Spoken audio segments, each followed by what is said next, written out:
gente. Antes de tudo, peço que dê seu like aí, tá?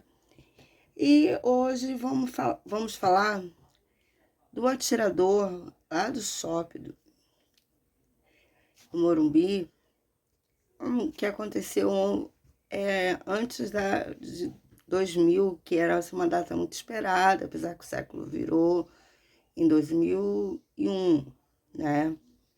Mas logo no finalzinho, que queriam se comemorar o ano 2000, né?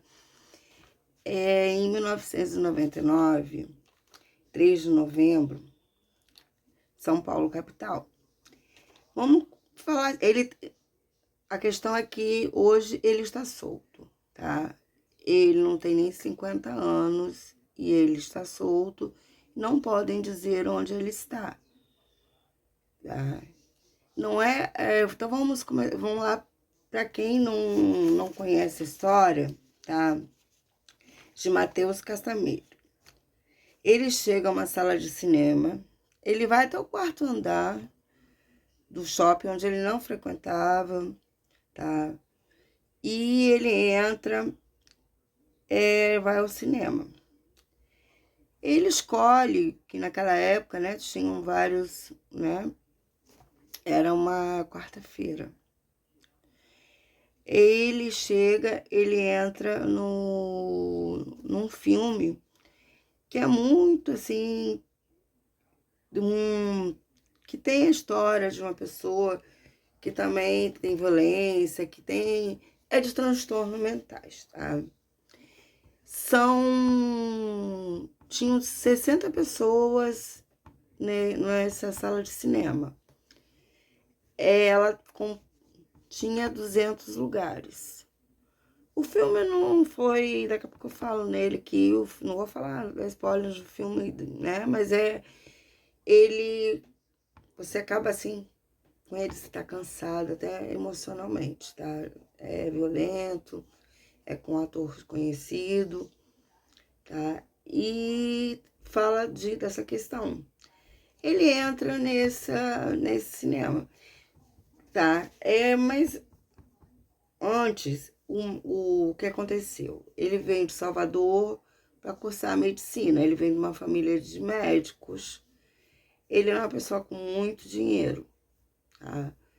Ele não, aqui, como ele tinha esquizofrenia, ele ficou completamente só. Ele tinha assim, ficava só, longe da família, longe das pessoas. Na faculdade ele não fazia muitos. Olha, ele não tinha amigos, ele tinha. Ele ficava lá no videogame dele, um jogo que, por sinal, era de como entrar no cinema e matar. Mas nada disso justificou que ele já ele estava usando muita droga, muita. Ele usava muita cocaína, sabe? Muita cocaína. E a base realmente do crime foi o nosso primeiro caso.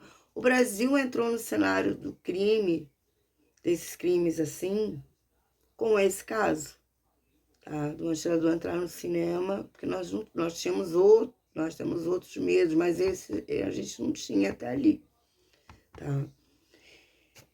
Ele veio, ele comprou armas com um mecânico, porque ele só dirigia um tipo de carro, e o carro que o seguro deu para ele ele não tinha acostumado a usar aquele carro, tá? Então, o que acontece? Ele entrou nessa sala, ele viu um filme, ele viu um pedaço do filme, ele foi, mas o filme não tem culpa de nada. Ele já estava planejando matar, né? Ele já estava planejando matar, independente de vozes, de tudo. Era questão o mal, porque você pode evitar, né? Eu acredito que quando com essa doença, se ele conseguiu vir, ficar. E ele ainda estudando medicina, ele sabia muito bem, não há crimes anteriores a esse lá na Bahia. O isolamento social era tudo que ele, um usuário de drogas, né, muito constante, e ele, né, entrou. Aí ele saiu da sala de cinema e foi ao banheiro. Mas era um filme, tinha muito tiro, muita coisa, e tinha outras. Ele deu um tiro em si mesmo, ou seja, no espelho. Não em si, no espelho. Como que ele diz? Eu tô te matando. Né? Ele tinha conseguido uma metralhadora, e ele tinha conseguido uma pistola. Mas como ele não tinha, não se sabe se ele conseguiu em algum lugar para ele saber ali manusear, né? Aonde foi que ele fez isso? Ele, graças a Deus, não sabia manusear, né? Bem, ele volta e as pessoas da primeira fila, ele começa a tirar, ele acerta, mas as cadeiras estão vazias. Mas existe 3 falecimentos aí, chegou a 5, né? E ele dá, acho que 16 disparos. Quando ele vai trocar a munição, as pessoas da primeira fila agarram ele e conseguem. Ele não pretendia sair de lá, tá? Porque ele se deixa se dominar pelo rapaz que pegou ele. Aí vieram outros, amarraram ele com o próprio cadarço do tênis dele. Tá? Ele é levado à cadeia, né? Chega a polícia, ele já está contido, levam, né? Felizmente, os falecidos, os que ficaram feridos. E é aquela coisa, né? Naquela época, né, a televisão não conseguia ser, mas na rádio já saía logo a televisão, entrou que tinha não foi o shopping, não tem nada a ver, ele simplesmente chegou de táxi lá para fazer isso, tá? Ele nem frequentava o shopping, nem frequentava o cinema lá, nem nada. Ele pegou,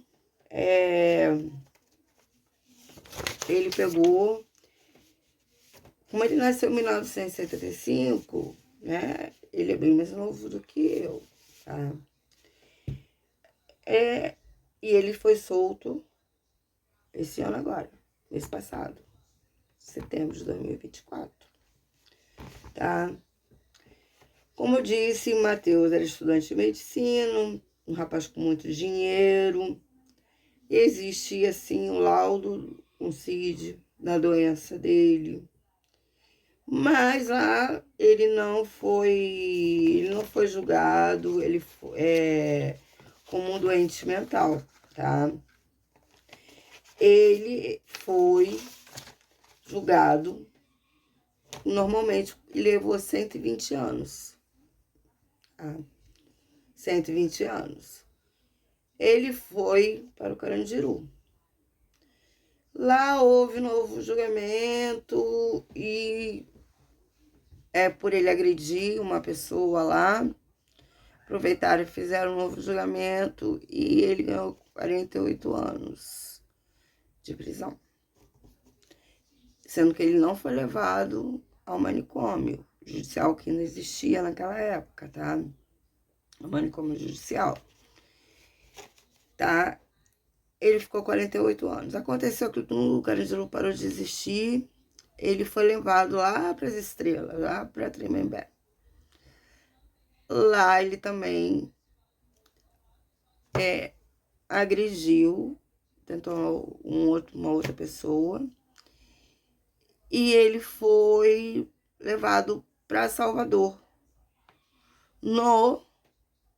Aí não podia, mas eu não sei como, porque depois de você ser julgado sem a esquizofrenia, né, sem a doença mental, ele foi. O que acontece? Ele ficou lá. Em 2019, os médicos falaram que ele estava apto a sair. Incrivelmente, o pai dele correu atrás e fez um processo para ele ficar, porque ele não tinha condições de ficar solto, ele tinha que ficar lá. Pois agora em 2024, não se pode dizer onde ele está, se ele está tomando os remédios. Eu sei que o que ele fez lá no manicômio, mesmo com os remédios, ele também agredia. E ele dizia que ele queria matar. Tá? Se ele está tomando os remédios dele, nós estamos, então, com uma pessoa que seria bom saber até onde ela está, porque ele é um homem ainda, né, que dos parentes das vítimas falou que ele já pagou a pena dele, né, que ele já ficou, porque não se fica tanto tempo. Mas se a própria família acha que são médicos, que ele não tem condições, porque ele diz que vai matar, mas o médico liberou. Agora liberaram, né? Ele está desde o mês passado. Então, a culpa é de quem? A culpa é do sistema. A culpa é do sistema que liberou ele, que deixou ele solto, sem fazer alguma verificação de se ele está tomando medicação, se ele está se tratando. E depois que você passa dessa linha, né, de um assassino assim, né, é difícil. Quantos que nem com doença tinham, falavam assim, vamos fazer uma experiência, vamos soltar o fulano, tinha matado para um final de semana. Ele ia lá e fazia um crime. Tá? Então, vamos esperar que não aconteça nada. Mas o histórico dele nunca foi bom lá, nunca, nem no hospital. Tá? O nome dele, vou deixar na bio aqui, tá? Vou deixar escrito. E vamos torcer, né? Um grande abraço da professora Coruja. Até a próxima.